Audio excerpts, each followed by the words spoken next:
Evil in childhood is something we prefer to believe does not exist. We imagine innocence, naivety, the untarnished beginning of life. Yet history tells a darker story. One where children committed acts so violent, so deliberate, that entire communities questioned whether monsters can be born rather than made. These cases defy everything we want to believe about youth, revealing moments where humanity slipped away long before adulthood. Tonight, we return to the timeline of the world's most disturbing young killers, beginning in a quiet village in India, where a child barely out of toddlerhood committed crimes that stunned even seasoned investigators. Before we begin, make sure you're subscribed for more true crime documentaries told with depth, detail, and respect for the victims. Musahari, Bihar, India, 2006. In the dusty, sun-bleached villages of Bihar's Musahari block, childhood typically unfolds in the open fields, bare feet on cracked earth, children chasing each other between homes made of mud and brick, families living by routine and survival. But in 2006, something happened that would shake the region, horrify investigators, and echo across the world as one of the strangest and most chilling cases ever attributed to a child. At its center was Amarjeet Sada, a boy believed to be no more than 8 years old, some reports insist even younger, when he confessed to a series of murders. To understand how shocking this was, one must understand the setting. Musahari is a poor rural district where families work long hours and children often roam freely. Life is communal. Neighbors share chores, meals, and childcare. Amid this environment, Amarjeet moved through the village unnoticed, often silent, rarely expressing emotion. He was considered odd, but harmless. No one imagined the darkness forming inside him. The first death happened quietly. A 6-month-old child belonging to Amarjeet's uncle was found lifeless. The family grieved, convinced it was a tragedy of illness or accidental suffocation. No one suspected foul play, certainly not from a child family members often carried on their shoulders. Months later, another infant died. This time, it was Amarjeet's own sister, barely speaking age. Again, the death was explained away by poverty, fragile health, and life's natural cruelties. Rural communities like Musahari rarely questioned tragedy, they endured it. But behind the quiet acceptance, something horrifying was happening. Amarjeet later admitted he had killed them both. The truth remained hidden until the day a woman in the village realized her 6-month-old daughter, Khushbu, was missing. Panic spread quickly.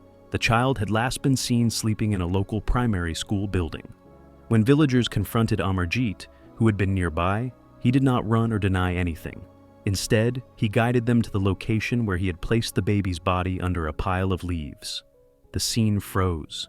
Everyone, the tiny form of a child, the casual stillness of the boy who led them there, the shocking realization that the murderer was one of their own. Police arrived shortly after, stunned to see an 8-year-old confessing plainly, even proudly. Amarjeet showed no remorse. His voice was flat, his expression blank. Officers noted that when questioned, he smiled frequently, not from happiness, but as if unaware of social cues. He described the killings with a disturbing lack of emotion, telling investigators he enjoyed pressing his hands around the babies' necks and watching them go still. This was not a momentary outburst of anger. It was a pattern. The police traced the earlier deaths, and relatives eventually admitted what they had kept secret. They had known Amarjeet killed his sister and the cousin months earlier, but hid the truth out of shame. The reason was a mix of fear and cultural pressure. Families in rural Bihar often avoid involving police to prevent scandal or social consequences. They hoped Amarjeet would grow out of it.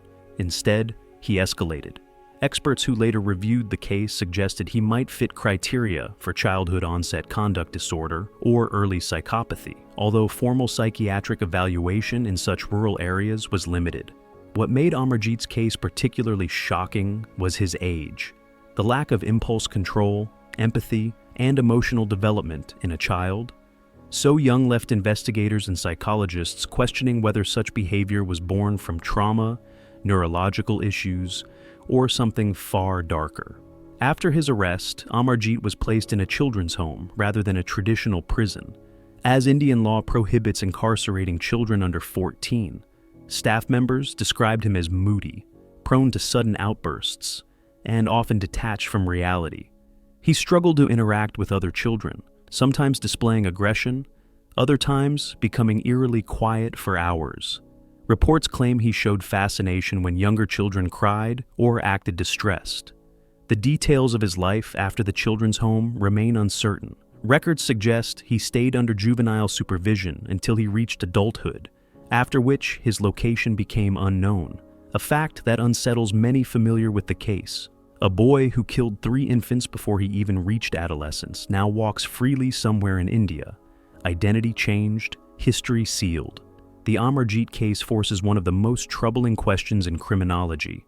Can a child truly comprehend murder, motive, and cruelty? Or was he acting from instinctive impulses he never had the capacity to control?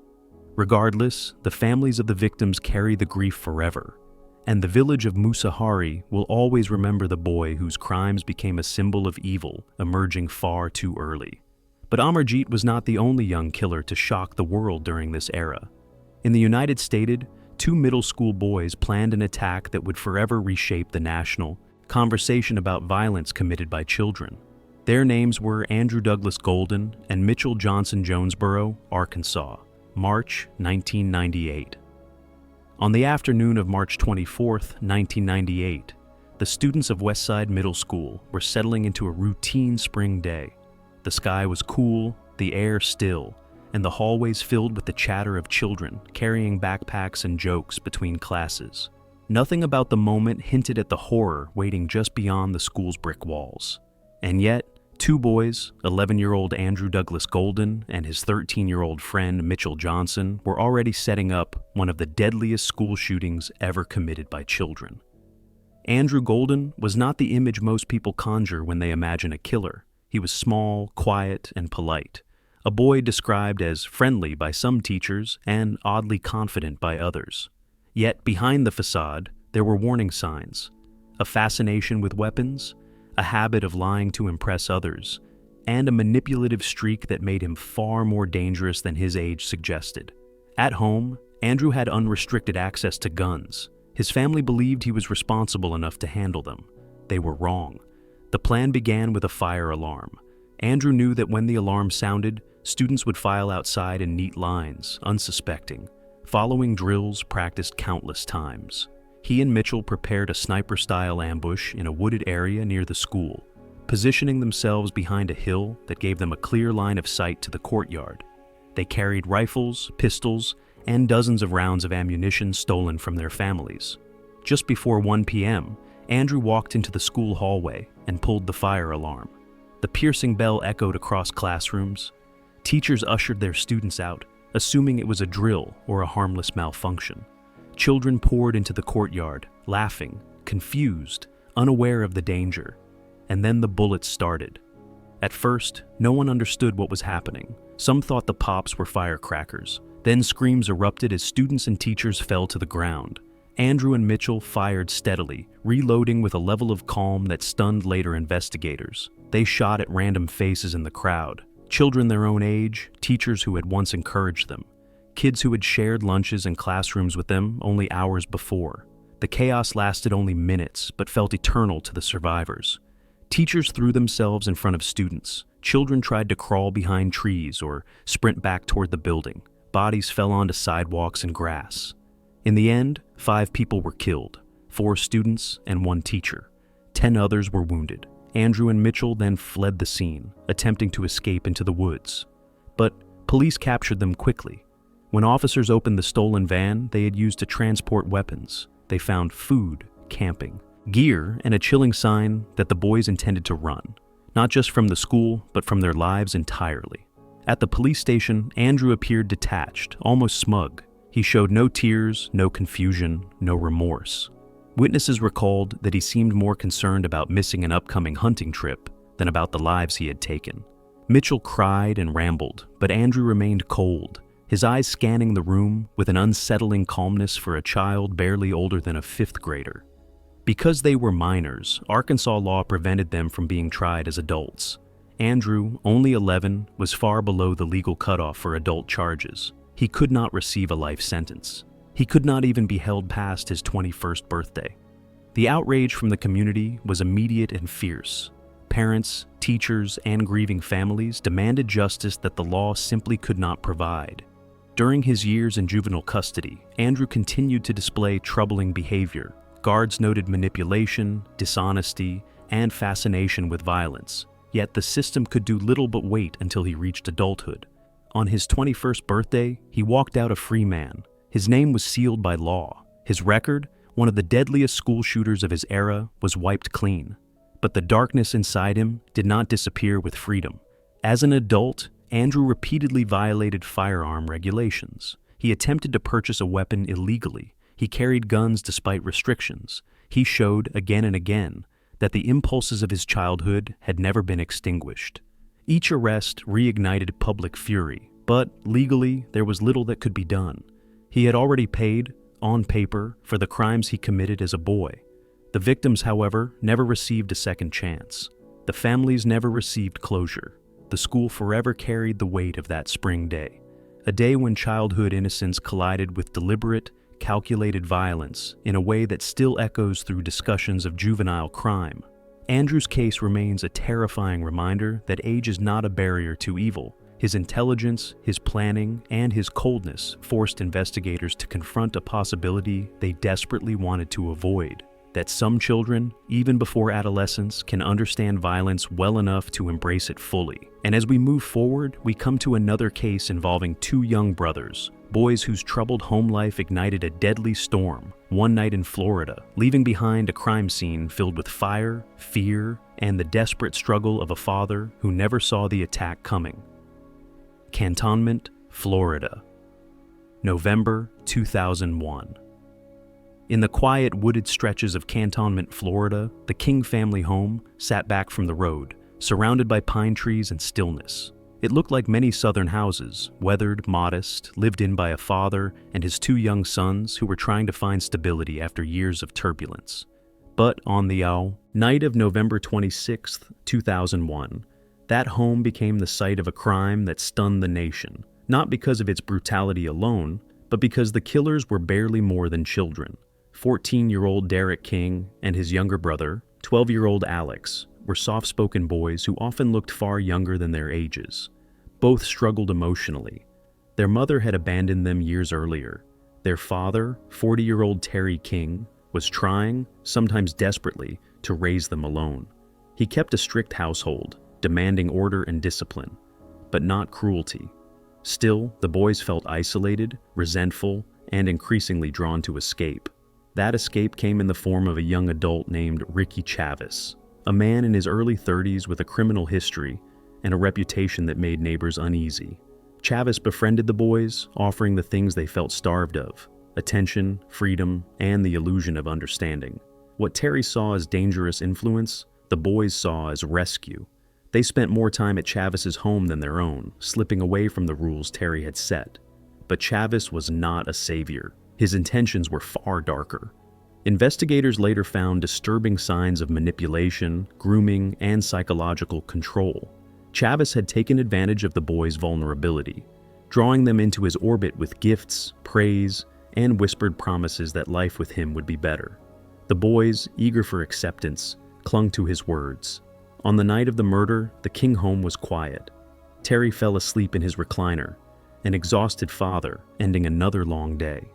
Derek and Alex, hidden in the shadows of their shared resentment and confusion, picked up a baseball bat. The weapon was heavy in their small hands, but the rage and fear inside them outweighed the weight of the wood. Alex later admitted that he had struck the first blow. Derek joined him. The attack was swift and catastrophic. Terry awakened but could not defend himself. The blows fell again and again until the man who had raised them, strict, flawed, overwhelmed, was unrecognizable. The boys dragged his body into the hallway, attempting to stage a scene that looked like a break-in. Then they fled on bicycles through the night, straight to the house of Ricky Chavis. Chavis did not call police. Instead, he hid the boys, bathed them, washed their clothes, and concealed evidence investigators later expected would have implicated him far more deeply. He even helped them rehearse stories to tell detectives. When news spread that Terry King had been murdered, Chavis did not express shock. He acted like a man already weaving himself into the center of the tragedy. The next morning, the crime scene horrified investigators. Blood covered the walls and furniture. Terry's body lay brutally beaten. There were no signs of forced entry. The boys were missing. An Amber Alert went out. Hours later, Derek and Alex walked into the police station with Chavis by their side, ready with the story he had helped craft. But the truth unraveled quickly. The boys confessed, tearfully, confusingly, contradicting each other. At times, Alex said Derek struck their father alone. At other times, Derek claimed Alex had done it all. Then came the most shocking twist. Both boys accused Chavis of orchestrating the murder, claiming he manipulated them into believing their father was dangerous, that killing him was their only escape. Police investigated Chavis intensely. Evidence at his home suggested he had indeed hidden the boys. Items belonging to them were found in his bedroom, but nothing directly tied him to the murder itself. And so began one of the strangest legal battles in Florida criminal history. One in which the boys and Chavis were charged separately, each claiming the others were responsible. Derek and Alex were tried first. Their small statures and trembling voices in court made the public wrestle with the uncomfortable image of children describing patricide. Both boys ultimately accepted plea deals. Alex received 7 years in juvenile detention. Derek received 8. They would both be free before reaching adulthood. Chavis was then brought to trial. The prosecution argued he emotionally manipulated the boys, encouraging the murder so he could take custody of them. The defense argued he was a scapegoat, dragged into the case by confused children seeking to minimize their own guilt. After a tense trial, a jury acquitted Chavis of the murder charges, but convicted him of helping the boys flee and hiding evidence. The King case became a national debate about manipulation, childhood violence, and how far adult influence can push vulnerable children toward unthinkable acts. No one left the courtroom satisfied. Terry King was dead, his sons were incarcerated, and the man who may have influenced everything walked away from the most serious charges. Years later, Derek and Alex tried to rebuild their lives quietly. Their interviews as adults revealed a complicated understanding of their childhoods, regret, trauma, and the lingering shadows of the man who had lured them from their home with promises of affection. The King brothers' story remains one of the most unsettling portraits of how isolation, manipulation, and emotional vulnerability can collide catastrophically, turning children into killers long before they understand the meaning of death. Somebody brought a gun to school, they shot its teacher. The teacher's down? Yes. In Nevada, another horror is unfolding, this time involving a young teen whose obsession with a violent fantasy led to the brutal murder of a classmate in a crime that shocked Nevada. His name is Jose Reyes, Sparks, Nevada, October 2013. The sun had barely begun to rise over Sparks, Nevada, when students at Sparks Middle School started arriving for what should have been an ordinary Monday. Backpacks slung over shoulders, teachers preparing classrooms, parents rushing off to work. But on October 21st, 2013, the calm of that early morning shattered when 12-year-old Jose Reyes stepped onto school grounds carrying a 9mm handgun. Jose was quiet, slight, and often withdrawn. Teachers described him as polite. Classmates said he kept to himself unless he was with his small circle of friends. But beneath the stillness, something had been building. Frustration, anger, and a fascination with violent fantasies that he kept largely hidden. He had been bullied, taunted, and ridiculed by other students. The humiliation boiled inside him, unaddressed and unseen. In the days before the attack, Jose fixated on videos of school shootings. He watched the Columbine tapes. He viewed documentaries online about murder. These images did not frighten him, they comforted him. They gave shape to a plan forming in the mind of a 12-year-old searching for a way to regain power. On that October morning, Jose walked into his parents' room while they slept, opened a dresser, and removed his father's handgun. He also took ammunition. There was no lock on the weapon, no safe, no barrier between a troubled child and a deadly tool. Around 7:15 a.m., with the gun concealed under his clothing, Jose walked onto the school playground. Children were chatting before the first bell. Some were trading snacks. Others were talking about homework or video games. None of them noticed the shift in Jose's expression, the hard stare, the tightening jaw. the way his hands tremble slightly as he pulled out the gun. The first shot struck a 13-year-old student in the stomach. The boy collapsed, stunned, gasping for breath. Screams erupted around the playground. Chaos broke instantly. Some students sprinted for cover. Others froze where they stood. A teacher, 52-year-old Michael Lansbury, stepped forward without hesitation. Lansbury was a former Marine. He had served in Afghanistan. He knew what gunshots sounded like, and he knew instantly that if he did not intervene, children would die. He raised his hand, speaking calmly to Jose, trying to draw the boy's attention away from the fleeing students. Witnesses later said his voice barely wavered. He told Jose to put the gun down, told him everything would be all right, told him he did not want to do this. Jose listened, but only for a moment. He raised the gun and shot the teacher once, killing him almost instantly. The playground fell into a new level of terror. Students sobbed behind dumpsters. Others crouched behind benches. Some ran into the school building, shouting warnings down hallways as teachers locked doors and ushered children into corners. Jose walked with a strange, measured calm. He fired again, striking another student. Then, as sirens began echoing in the distance, he placed the barrel of the gun under his chin and pulled the trigger. The shooting lasted less than 3 minutes. In that brief span, a beloved teacher was dead, 2 students were critically injured, and an entire school was scarred by the actions of a child who should have been thinking about math quizzes and lunch breaks, not murder. Investigators pieced together Jose's emotional state in the days before the shooting. He had complained of being bullied. He had written in a journal about feeling worthless. He had expressed fascination with violence, even telling another student that something big was going to happen, but no one believed him. He was 12. Children make threats they do not understand. Except this time, the threat was real.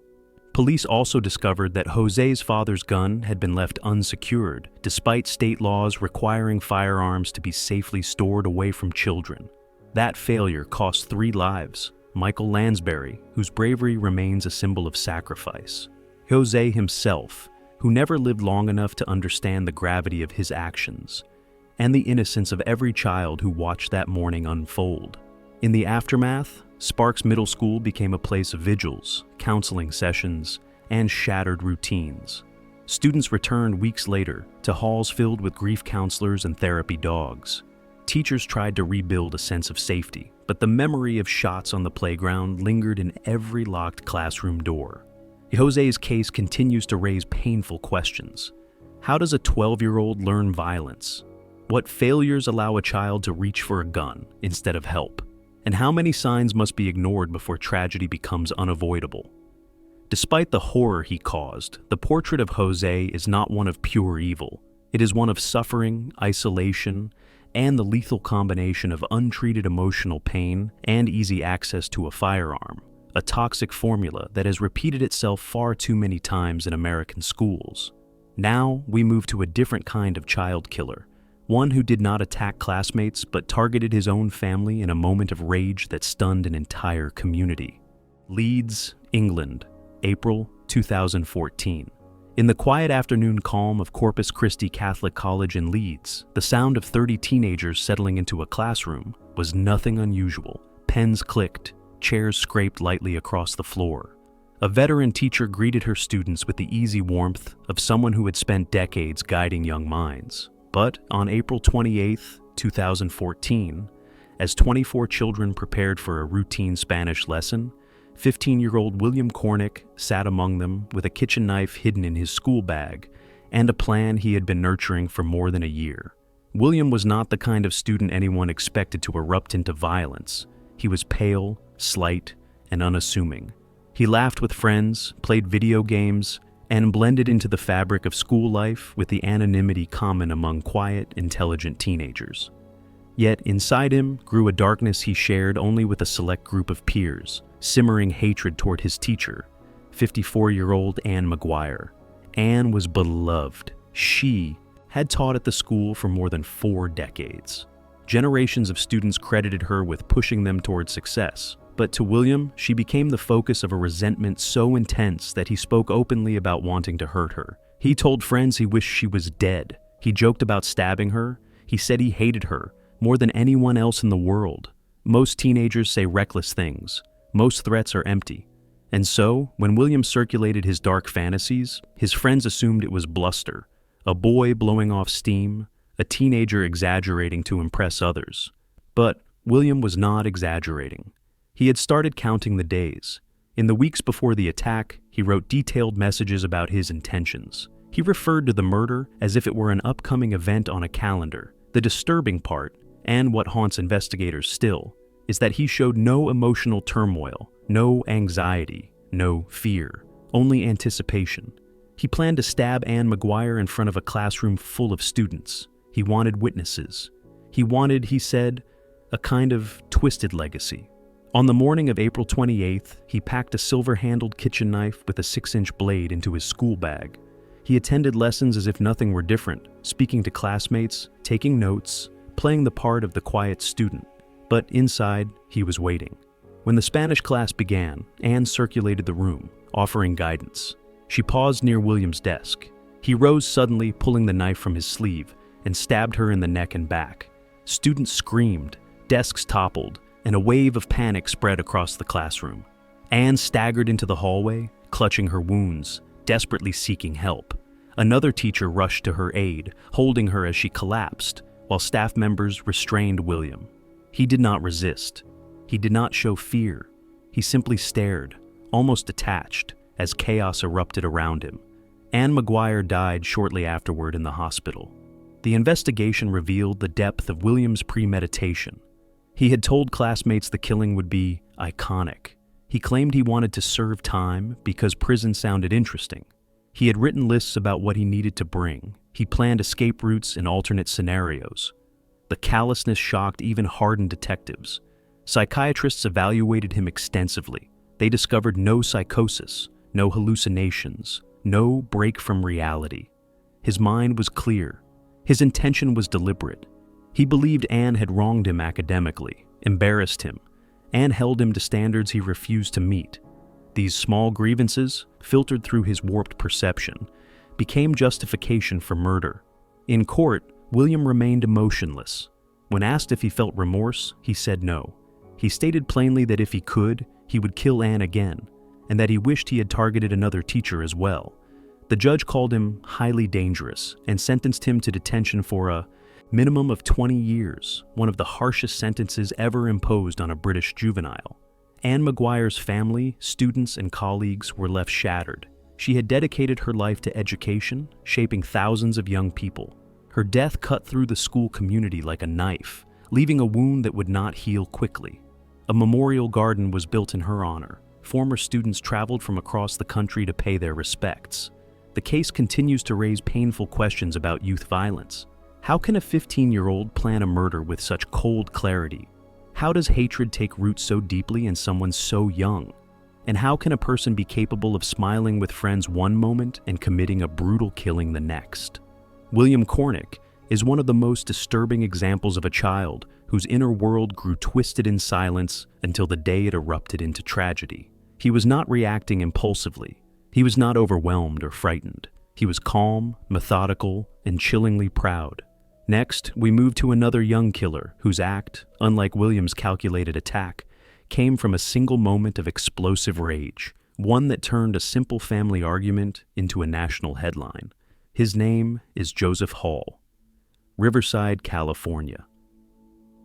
May 2011. The sun had barely risen over Riverside County when emergency dispatchers received a call that would soon ignite nationwide outrage and confusion. On the morning of May 1st, 2011, 10-year-old Joseph Hall walked into his parents' bedroom carrying a revolver he had taken from a hallway cabinet. Seconds later, he shot his father, Jeff Hall, in the face as the man slept.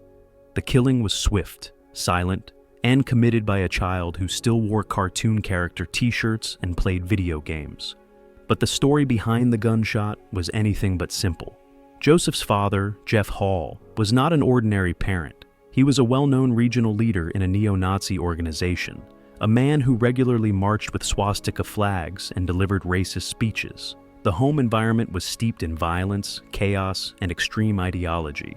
For years, Joseph lived under the shadow of his father's anger, an unpredictable storm that could erupt without warning.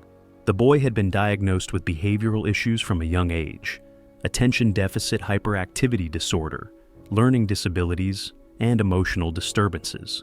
He struggled to process consequences, empathy, or long-term decision-making. Teachers reported his difficulty understanding right from wrong, but at home, those struggles were met with hostility rather than help. Joseph's family life was fractured. Social workers had visited the Hall household multiple times for reports of domestic violence and child abuse. One investigation revealed that Jeff often punched walls, screamed obscenities, and disciplined the children with an iron fist. Joseph, in particular, endured harsh treatment. He told officials that Jeff once threatened to burn his stuffed animals if he did not obey. He told another social worker that he was afraid his father would kill him someday. The violence was not only emotional. During one school counseling session, Joseph lifted his shirt to show bruises shaped like belt marks. But when authorities interviewed Jeff, he insisted the marks came from roughhousing or accidents. The pattern repeated, reports were made, investigations opened, but each time the case was closed due to lack of definitive evidence. As Joseph grew older, the tension in the house escalated. Jeff's involvement in extremist activities brought unwanted attention to the family. Neo-Nazi meetings were sometimes held in their living room. Members laughed about violence, made threats, and encouraged aggression. In this environment, Joseph absorbed lessons far different from those taught in classrooms. Violence was normal. Power was taken by force. Fear was a tool. The night before the killing, Jeff attended a political event. He returned home late. Joseph watched him argue with his stepmother, who later told investigators she feared what Jeff might do as his temper rose. The house eventually fell quiet. Everyone slept, but Joseph stayed awake. He went to the hallway cabinet, opened it, and retrieved a .357 Magnum revolver, one Jeff kept loaded. There was no gun lock, no protective case, no barrier between a frightened child and a weapon designed to kill. Joseph walked into his parents' room. He held the gun with both hands. Jeff lay on the mattress, unaware, breathing steadily. Joseph pulled the trigger. The bullet tore through Jeff's cheek, killing him instantly. Immediately after the shooting, the boy walked to the living room, placed the gun on a table, and sat quietly. When police arrived, he confessed with the simplicity of a child, describing something he did not fully understand. He said he shot his father because he was tired of being hit. He said he didn't want his mother to be hurt anymore. And in a heartbreaking admission, he added that he thought his father might start beating the family again that morning. The case drew national attention. People struggled to understand how a 10-year-old could commit murder. But the deeper investigators looked, the more they saw a boy shaped by years of violence, indoctrination, and emotional neglect. During the trial, psychologists from both sides agreed that Joseph's brain was profoundly underdeveloped. He could not grasp the permanence of death. He believed people came back like characters in video games. When asked what he expected to happen after shooting his father, Joseph said he thought Jeff would wake up again later. Despite his age, a judge ruled that Joseph understood enough to be held responsible. He was convicted of second-degree murder and sent to a juvenile facility, where he would remain until his early 20s. It was the youngest murder conviction in California in decades. Jeff Hall was buried without the public fanfare he had once sought for his extremist beliefs. For many, the tragedy lay not only in his violent death, but in the years of violence that preceded it, a cycle that shaped a child into a weapon long before he ever picked up a gun. Joseph's case continues to raise painful ethical debates. When does a child become responsible for violence? How do years of trauma shape moral understanding? And what happens when a home becomes the very place a child must escape to survive? Next, we shift to another case involving a young boy who killed a parent, this time in Ohio, where a moment of rage during an argument changed two lives forever. The lives of Joseph McVeigh and his mother. Big Prairie, Ohio. January 2011. Winter in Big Prairie settles like a heavy blanket. Snow thickens along the winding rural roads, smoke drifts from chimneys, and nights arrive early and quietly. It is the kind of place where families lock their doors out of habit, not fear. But on January 2nd, 2011, that sense of rural safety broke apart when 8-year-old Joseph McVeigh picked up a .22 caliber rifle and shot his mother, Michelle, in the back of the head as she prepared dinner. It was a killing so sudden, so emotionless, and committed by a child so young that even seasoned investigators were left searching for explanations that never fully came. Joseph was the youngest of Michelle's 3 children. At 8 years old, he was small, quiet, and academically average. There were no reports of violent tendencies at school. Teachers described him as shy, polite, sometimes withdrawn, but never threatening. He played video games, rode his bike, and attended church with his family. On the surface, he looked like any rural Midwestern kid. But the McVeigh home held a history of tension. Michelle, a hard-working mother, often struggled to manage Joseph's behavioral issues, which included impulsivity and difficulty regulating emotion. He had been disciplined frequently, though not violently, and often clashed with household rules. Still, nothing in his behavior suggested he was capable of killing. There were no threats, no animal cruelty, no violent drawings, none of the red flags that commonly precede youth homicide. On the evening of the shooting, the family had just returned from church. Michelle was in the kitchen preparing dinner. Joseph's siblings were in other rooms. The atmosphere was ordinary, quiet, free of argument. Investigators would later describe it as a peaceful moment shattered without warning. Joseph went upstairs, retrieved a rifle kept in his parents' bedroom, and loaded it. The weapon had been used earlier that day by an adult relative for target practice, and no one expected an 8-year-old to reach it, let alone operate it. Joseph walked downstairs with the rifle in his hands. He aimed at his mother's head. She never turned around. The shot was muffled by Joseph's small stature and the direction of the rifle. It struck Michelle at the base of her skull. She collapsed instantly, the sound of the falling pan echoing across the kitchen floor. Her older daughter ran toward the noise and found her mother bleeding, unresponsive. She called 911, sobbing as she pleaded for help. Meanwhile, Joseph walked calmly out the front door and sat on the porch, waiting. When deputies arrived, they found him seated in the cold January air, the rifle placed neatly beside him. His expression was flat, emotionless. When questioned, he did not cry or hide or attempt to run. He simply said he had shot his mother because he was angry she asked him to carry firewood into the house earlier in the day. But investigators quickly uncovered a detail that made the case even more disturbing. Joseph had told a responding deputy that killing someone was not a big deal. He said it casually, like he was talking about a broken toy. His tone was detached, not boastful, but chillingly indifferent. The community struggled to understand how an 8-year-old could perceive murder with such emptiness. Psychologists who evaluated Joseph noted signs of emotional immaturity and possible reactive attachment issues, but nothing reaching the threshold of psychosis. He did not show delusions. He did not hallucinate. He simply lacked an emotional roadmap for empathy and consequence. The legal response was complex. Ohio law did not allow children under 10 to be criminally charged, meaning Joseph could not be tried for murder. He could not be held in a juvenile facility long term. Instead, he was placed in the custody of Children's Services, where specialists attempted to unravel how a boy so young could make a decision so violent.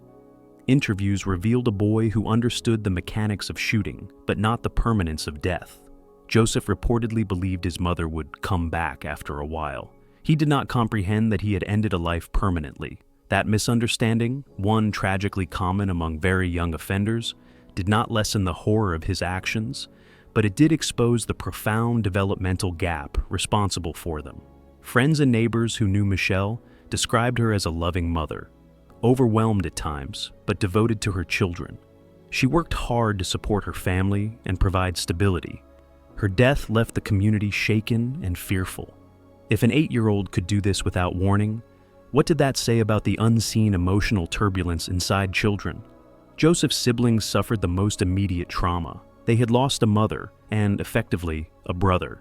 Their testimonies painted a picture not of a monstrous child, but of a deeply troubled boy whose inability to regulate emotion collided catastrophically with access to a deadly weapon. In the months that followed, Joseph was placed in residential treatment. Therapists observed emotional detachment, shallow affect, and difficult understanding moral cause and effect. His progress was slow and uncertain. Because of confidentiality laws, his ultimate fate remained sealed. By the time he reached adulthood, his identity was legally protected, his history hidden, and his location unknown. The case left behind a lingering fear, because unlike older juvenile killers whose motives can be traced through trauma, rage, or peer influence, Joseph's act appeared almost motiveless. No abuse, no grooming, no premeditation. Just a moment of childish anger paired with the capacity to pull a trigger. His story forces an unsettling question. What happens when a child understands how to kill, but does not understand what killing means? Next, we move to a teenager whose violent act also targeted a parent. But unlike Joseph, this case was fueled not by confusion, but by simmering resentment and emotional instability that experts struggled for years to untangle. This is the case of Kristen "Chris" Pittman, Chesney, South Carolina. November 1995. In a quiet rural stretch of Chesney, South Carolina, the Pittman home sat tucked behind trees and open fields, the kind of place people described as peaceful, ordinary, unremarkable. But on the night of November 28, 1995, 14-year-old Kristen Pittman, who would later become known publicly as Chris Pittman, shattered that peace forever. Armed with a rifle and fueled by a storm of emotional turmoil, medication instability, and simmering resentment, Chris killed his grandparents as they slept, and then set their home ablaze, leaving behind a case that would ignite national debate about childhood responsibility and antidepressant use. Chris had been struggling long before the murders. His childhood was marked by upheaval, a strained relationship with his father, separation from his mother, and multiple relocations. He suffered from depression at a young age and expressed feelings of abandonment that grew heavier each year. When he moved in with his paternal grandparents, Joe Frank and Joy Pittman, the quiet stability of their farmhouse seemed like a chance at a fresh beginning. The Pittmans offered structure, affection, and routine. But Chris didn't adapt easily. He felt rejected by peers, misunderstood by adults, and overwhelmed by emotional storms he couldn't articulate. In the months before the murders, his mental health spiraled. After running away one night, he was placed in a psychiatric facility where doctors prescribed him antidepressants, including Zoloft. Chris later claimed the medication altered his thoughts, stirring agitation and violent impulses he had never felt before. On the night of the killings, an argument between Chris and his grandfather triggered something deep within him. Chris later described feeling as though a voice inside him had snapped something loose. He said he could not think clearly, could not calm the fury boiling inside him. While the family slept, he went to the gun cabinet, retrieved a .410 shotgun, and walked into his grandparents' bedroom. What happened next was brutal and swift. Chris shot his grandfather first, striking him as he lay in bed. His grandmother awoke, terrified, calling out to him. Chris turned the gun toward her and fired again. In moments, the two people who had taken him in, fed him, clothed him, and tried to rebuild his fractured childhood were dead. But the violence didn't end there. Chris poured accelerant throughout the house, lit matches, and watched the flames catch. The fire grew rapidly, consuming the wooden structure, erasing evidence and turning the scene into a blazing inferno visible from neighboring properties. He fled the home, taking his grandparents' car and driving aimlessly through the night. When police found him the next morning, Chris told a series of conflicting stories, first claiming an intruder had broken in, then saying he fled out of fear, and eventually admitting what he had done. Detectives noted his flat affect and disturbing calmness. He spoke about the killings as if describing events that had happened to someone else. The prosecution built its case around premeditation. Chris retrieved the weapon, fired deliberately, set the fire, and fled. All signs, they argued, of a child who understood his actions and sought to conceal them. The defense countered with a different narrative. They claimed Zoloft induced a state of mania and disassociation, twisting Chris's thoughts and pushing him toward violence he would never have committed otherwise. Their argument drew national attention because it mirrored growing concerns about antidepressant use in minors at the time. Psychiatrists debated his mental state fiercely. Some said he lacked impulse control. Others argued he understood exactly what he was doing. The conflict became a battle between medicine, law, and the moral gray area between childhood vulnerability and adult accountability. Ultimately, the court rejected the medication defense. Chris was tried as an adult, despite being only 12 when the murders occurred, and 14 at the time of trial. He received a sentence of 25 years to life, making him one of the youngest individuals in South Carolina history to be convicted of murder at an adult level. Public reaction was polarized. Some believed Chris was a cold, calculating killer who deserved the full weight of the law. Others saw him as a deeply traumatized child, failed repeatedly by every adult who should have protected him. His supporters argued that untreated depression, abandonment, and improper medication management created the perfect storm. Critics countered that millions of children face those challenges without committing murder. Years later, Chris spoke during interviews from prison. His voice was steady, older, marked by reflection. He expressed remorse, confusion, and a lingering belief that his young mind had been overtaken by forces he could not control. Whether those forces were internal, chemical, or emotional remains a subject of debate. The Pittman case remains one of the most controversial juvenile murder cases in American history, not because of its brutality alone, but because it sits at the intersection of childhood vulnerability, mental health failure, and the question of how young is too young to be held fully responsible. Next, we move to a very different young offender, one whose act of violence did not arise from long-term turmoil, but a single moment of jealousy, rage, and explosive emotional collapse. Her name? La Cuvana, Parson, Milwaukee, Wisconsin, November 2013. The apartment complex on Milwaukee's north side was the kind of place where neighbors kept to themselves. Kids played in the courtyard after school, and families tried to carve out stability in a city divided by hardship. But on November 1st, 2013, the uneasy quiet of that building fractured when 14-year-old La Cuvana Parson, overwhelmed by jealousy and simmering rage, stabbed her 15-year-old foster sister, Brianna, in a sudden explosion of violence that no one, not friends, not teachers, not even the adults raising her, ever saw coming. La Cuvana had been in foster care most of her life. She carried a history of instability, emotional wounds, and abandonment that began early and never healed properly. Teachers described her as bright but volatile. Friends said she could be funny and supportive one moment and distant or explosive the next. Her foster mother tried to provide structure, love, and consistency, but La Cuvana often struggled with authority and the sense that she did not fully belong in any home she lived in. Into that fragile emotional landscape entered Brianna, soft-spoken, hard-working, and quickly embraced within the household. Brianna excelled in school, made friends easily, and connected with the foster mother in ways that La Cuvana misinterpreted not as natural affection, but as personal rejection. The cracks began subtly: snide comments, eye-rolling, tense silences during dinner. But beneath those small conflicts lay a deeper insecurity building inside La Cuvana. The fear that Brianna had replaced her. The tension became most visible around boys. La Cuvana had been speaking with a teenage boy from school, someone she liked, someone she believed liked her back. When Brianna began speaking to him as well, the spark of jealousy ignited into something darker. La Cuvana felt betrayed by Brianna, by the boy, and by a world that she believed constantly chose others over her. In the week before the murder, she made several comments to classmates that, in hindsight, were warnings. She said she wanted to hurt Brianna. She said she was tired of being pushed aside. But teenagers say emotional things with no intent behind them. No one imagined she meant violence, least of all her foster family. On the night of the killing, the girls were alone in their shared bedroom. They argued, voices rising, insults traded, emotions boiling.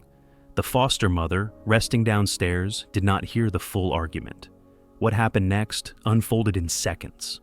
La Cuvana grabbed a kitchen knife she had hidden earlier. Whether she brought it into the room intentionally or seized it in the moment, only she knows for sure. She lunged at Brianna, stabbing her multiple times. Blood splattered across the bedroom floor, the walls, the blankets. Brianna attempted to defend herself, raising her hands, trying to escape, but the attack was furious and relentless. When it was over, Brianna collapsed, bleeding heavily. La Cuvana did not call for help, not immediately. Instead, she walked downstairs, trembling, clutching the knife. She told her foster mother something was wrong. Emergency services were called. Paramedics rushed upstairs, but Brianna's injuries were catastrophic. She died at the hospital, just 15 years old. Police arrived to find La Cuvana in shock, but her statements revealed something chilling. She admitted the jealousy, admitted the rage, admitted she had attacked Brianna because she believed the other girl was trying to take everything from her. There was no elaborate motive, no calculated plan, just raw, explosive emotion colliding with opportunity. Investigators also discovered that La Cubana saw the knife as her ticket to control the situation. Her emotions had spiraled so far that she believed stopping Brianna physically was the only way to stop the pain inside her. It was immaturity mixed with trauma, fear mixed with fury, an adolescent brain overwhelmed by feelings she had never been taught to navigate. Her foster mother was devastated. She had raised both girls with hope that they could find safety under her roof. Now that home had become a crime scene, its walls soaked not only with blood but with regret, grief, and the unanswerable question of how two girls she loved could collide in such a tragic way. At trial, the courtroom wrestled with the reality that La Cubana was both a murderer and a child who had never received the support she desperately needed. Prosecutors emphasized the brutality, the hidden knife, the pattern of jealousy, the statements showing she knew what she was doing. The defense highlighted trauma, instability, and adolescent impulsivity. Psychologists testified that her emotional development was years behind her chronological age. La Cubana ultimately pleaded guilty to second-degree intentional homicide.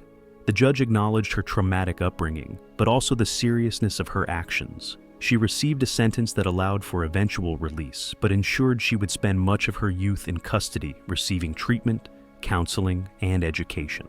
Brianna's death left her foster mother shattered. Friends describe Brianna as gentle, kind, and full of potential, a girl who could have done anything. Her life ended not at the hands of a hardened criminal, but by another child drowning in her own turbulence. La Cubana remains one of the most haunting cases of juvenile homicide because her motive was not revenge or thrill or calculated hatred. It was emotional implosion, the collapse of a young person overwhelmed by insecurity, fear of abandonment, and the belief that violence could take away her pain. Next, we move to a case where the killer was even younger, just 8 years old, making him one of the youngest murderers in modern history. His name is Lionel Tate. Pembroke Park, Florida. July 1999. The air was thick and humid on the evening of July 28, 1999, in Pembroke Park, Florida. Inside a small living room scattered with children's toys and a flickering television screen, 12-year-old Lionel Tate was left to play with 6-year-old Tiffany Eunuch, a bright, gentle little girl who trusted him without hesitation. Hours later, paramedics would enter that house and discover Tiffany's lifeless body, broken, battered, and marked by more than 35 separate injuries. What began as an innocent night of babysitting ended in one of the most shocking juvenile murder cases the United States had ever seen. Lionel Tate was big for his age, already more than 160 pounds, tall, strong, and energetic. He idolized professional wrestlers on television, copying their moves around the house, practicing flips and slams on pillows and sofa cushions. To adults, he was a polite if rambunctious child. To other kids, he was a whirlwind of energy, often unaware of his own strength. Tiffany, by contrast, was tiny, barely weighing 40 pounds. She was cheerful, affectionate, and adored by everyone in her orbit. On that evening, her mother left her in the care of Lionel's mother, who in turn allowed the children to play while she rested upstairs. It was supposed to be uneventful, ordinary. Nothing about Tiffany's behavior suggested danger. Nothing about Lionel's history suggested violence. But at some point during that night, play turned into brutality. According to Lionel's initial account, the two had been wrestling, imitating moves he'd seen on television. He said he accidentally dropped her on the edge of a table, then jumped on her, unaware that his weight and force could seriously injure her. But when investigators examined Tiffany's body, the truth became far darker. Her injuries were catastrophic: a lacerated liver, fractured ribs, a skull fracture, and extensive internal bleeding. The medical examiner stated that Tiffany's injuries were consistent with a beating, not a single fall or miscalculated wrestling stunt. She had been struck, stomped, or slammed repeatedly. The force applied to her tiny body was equal to that sustained in a car accident or a fall from several stories. The extent of the trauma stunned even seasoned professionals. They struggled to reconcile the brutality of the attack with the fact that it had been committed by a 12-year-old. Tiffany had endured minutes, not seconds of violence. She had cried out in pain. She had attempted to crawl away. Lionel later admitted he continued hitting her, even as she begged him to stop. His mother found Tiffany unresponsive hours later, lying on the floor. Instead of calling emergency services immediately, she attempted to revive her, not grasping the severity of the injuries. By the time paramedics arrived, Tiffany was already gone. The investigation that followed became a national spectacle. Prosecutors charged Lionel with first-degree murder, making him the youngest person in American history to face such a charge. The decision drew fierce debate. Could a 12-year-old truly understand intent? Could he comprehend murder? Could a child be treated as an adult in a case this horrific? During questioning, Lionel changed his story repeatedly. At times, he claimed it was all accidental. Other times, he admitted to losing his temper.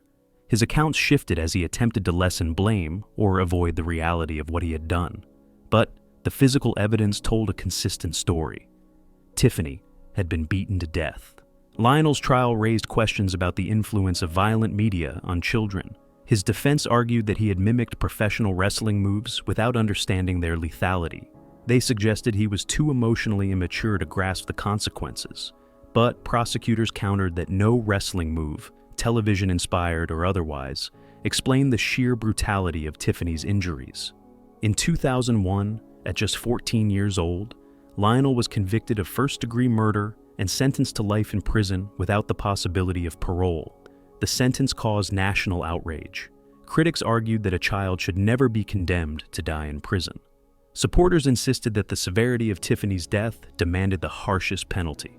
Years later, appeals courts overturned his sentence on the grounds that he had not received proper psychological evaluation prior to trial.